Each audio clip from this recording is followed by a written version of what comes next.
What's good, everyone? OJ here. Welcome back to another video. Today we've got some awesome information for you guys, so let's go ahead and get right into it. And we're starting off with the big sales for the Nintendo Switch, Trials of Mana and Animal Crossing in Japan. We've got the Famitsu sales numbers. This is just Japan, not other countries in Asia or anything like that, but just Japan and physical only. Been a little bit quiet for the past couple weeks outside of Animal Crossing and Final Fantasy VII Remake, but now we have some explosive sales across the board. So let's go ahead and get into this here, guys. The Famitsu sales for April 20th, 2020 through April 26th, 2020, and a game that I'm very happy did really well, and that is Trials of Mana, opening up at a good, very solid 150,497 units, not including digital, like I stated here. Very good debut for this franchise, returning for the first time in a while since the Secret of Mana remake came out, and that did not do as well. So very happy to report these sales here, and the Nintendo Switch also killing it, Animal Crossing killing it. So let's go ahead and get into it here. So the best-selling new release for last week was Trials of Mana, which moved 80,383 units on the PlayStation 4 and another 70,114 units on the Nintendo Switch, for a good opening week sales of 150,497 units. There was also some other games as well. The Legend of Heroes, that game came out and opened up at 10,979 units. And also Predator Hunting Grounds for the PlayStation 4 opened up at 9,172 units. Now, of course, we have all of these new releases, right? All of these big games that are coming out in Japan. People are enjoying them, buying them.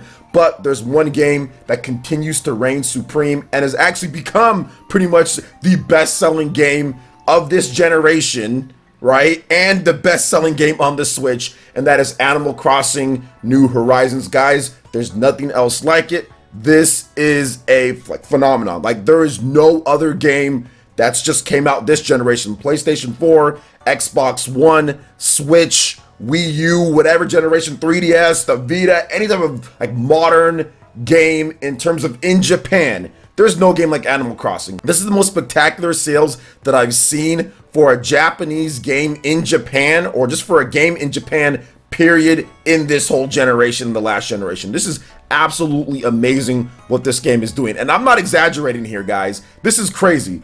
Animal Crossing New Horizons sold another 283,913 units, and that's not including digital. So over 280,000 if you include digital, because it's ~1 in Japan on the eShop as well. It's ~1 in America, it's ~1 in Japan. This is nuts. The game is sold in Japan, physical only, 3,895,159 units. That is surpassed Mario Kart 8 Deluxe already. That is surpassed Super Smash Bros. Ultimate at 3.6 million. And I think that's also surpassed Pokemon as well. It is the best selling Switch game in Japan, which is just crazy, to see how well this game is doing, and it's not slowing down. I mean, 4 million units. If you include digital, of course, it's up to 4 million. In Japan alone, this game is probably over like 12 million or so, or something like that worldwide. I mean, it really is probably above that. I mean, this is crazy to see. And also, Switch got a nice restock, guys. This has been something that Nintendo's been trying to do for a while now. The Nintendo Switch got a restock, and it sold a very good amount of 107,104 units. And if they had more stock, it probably would have sold upward of 150,000 or so, in my opinion. The Nintendo Switch regular got the much needed restock that it needed. That sold 66,609 units. So that's just the regular base Nintendo Switch with the dock and everything. And the Switch Lite, just kind of splitting it up, sold 40,495 units. After the kind of the high of Final Fantasy VII Remake, the PS4 sales kind of went back down to reality for the most part, but not so bad at all, because when you combine them, 33,056 units. So Final Fantasy VII Remake is still helping out a little bit there, and also Trials of Mana as well. The new Legend of Heroes game is helping out too there. But overall, man, this week was dominated by Trials of Mana, dominated by the Nintendo Switch, selling over 100,000 units, and of course dominated by Animal Crossing New Horizons, which just continues to sell as if it's just a new release. Like I said, Monster Hunter, Final Fantasy, Dragon Quest, all the biggest games in Japan have not even come close to what Animal Crossing New Horizons is doing. And it is spectacular to see. Like I said, this game is just something else. And this will definitely allow Nintendo to continue supporting this game for years and years to come, especially with this mass amount of revenue coming in here. So what are you guys' thoughts when it comes to the Nintendo Switch and what's going on here? I think that this is definitely going to lead to some crazy stuff happening within the next couple of years here with what Nintendo's going to do with the Switch. They finally have a gimmick and a system that is going to transcend what they normally do, right? Not something like the Wii where it's like, oh, well, we're going to get like bowlers and moms and grandpas and stuff like that, but they have a system that everybody can look at, from the core gamers to the casual gamers. And of course, the resurrection of the Mana series. I can't sit here and say enough about this. I'm so happy that this game opened up at the sales that it did, because at 150,000 plus sales without including digital, that means if you count worldwide,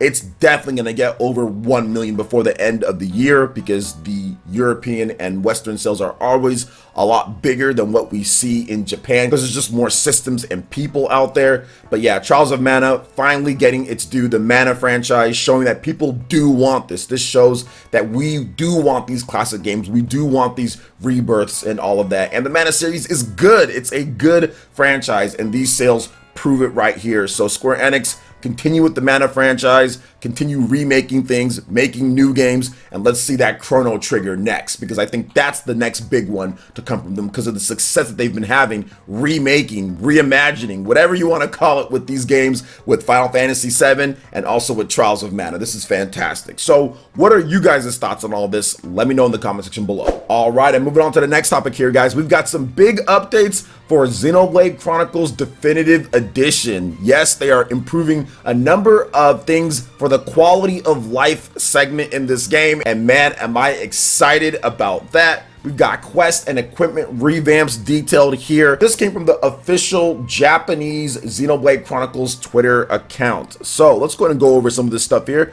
So the quest screen has been revamped and information is presented in a clearer way. If you set a quest as an active quest, then you'll be guided to your destination. You can enlarge the map to get a better look at where you need to go. The Colony 6 reconstruction, which was a pain beforehand, that quest has been made more convenient. Now you can check how much money and what kind of materials you need for reconstruction straight from the menu screen.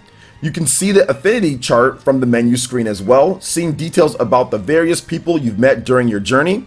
Those details are recorded in their profile.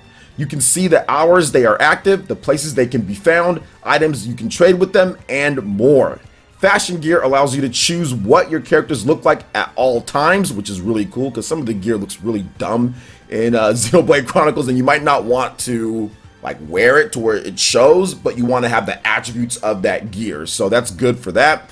You will keep the stats from the main equipment even while wearing different looking gear, like I just explained there. So very good stuff here. I love the UI and changes overall. This is going to make playing this game so much better, because these were the issues with the game. The game got a 92 average on Metacritic, right? And the biggest knocks on this game, from what I understand, from what I remember reading and even playing, was, yo, the game looks kind of jank, right? The graphics obviously aren't the best on the Wii for this size of the game.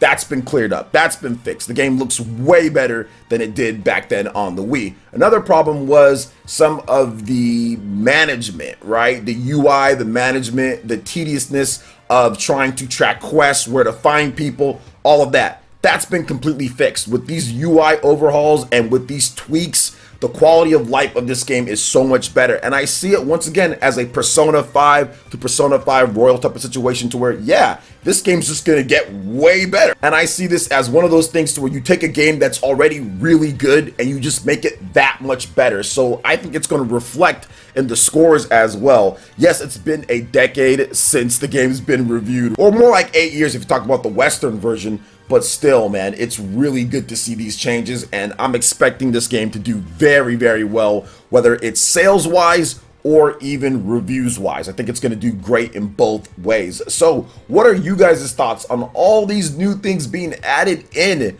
to Xenoblade Chronicles Definitive Edition to once again make it the definitive edition of the game? Let me know your thoughts in the comment section below. All right, and moving on to the final topic here, guys. We've got a launch date for Burnout Paradise Remastered, once again confirmed for a silky smooth 60 frames per second, high resolution textures, pinch and pull map controls, and so much more.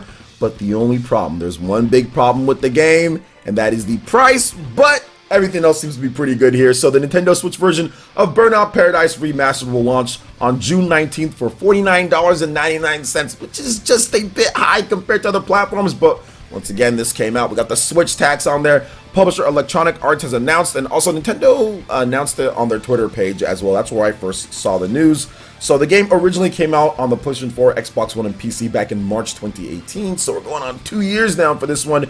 Here's a little bit of an overview of the Switch version and what you can expect in this version of the game. The definitive Burnout Paradise experience. Wreak havoc in Paradise City on the go with Burnout Paradise Remastered on the Nintendo Switch. And meticulously recreated, Burnout Paradise Remastered delivers the complete original game with 8 downloadable content packs, including the Cops and Robbers pack, legendary cars, burnout bikes, and Big Surf Island with new locations, challenges, and vehicles to discover.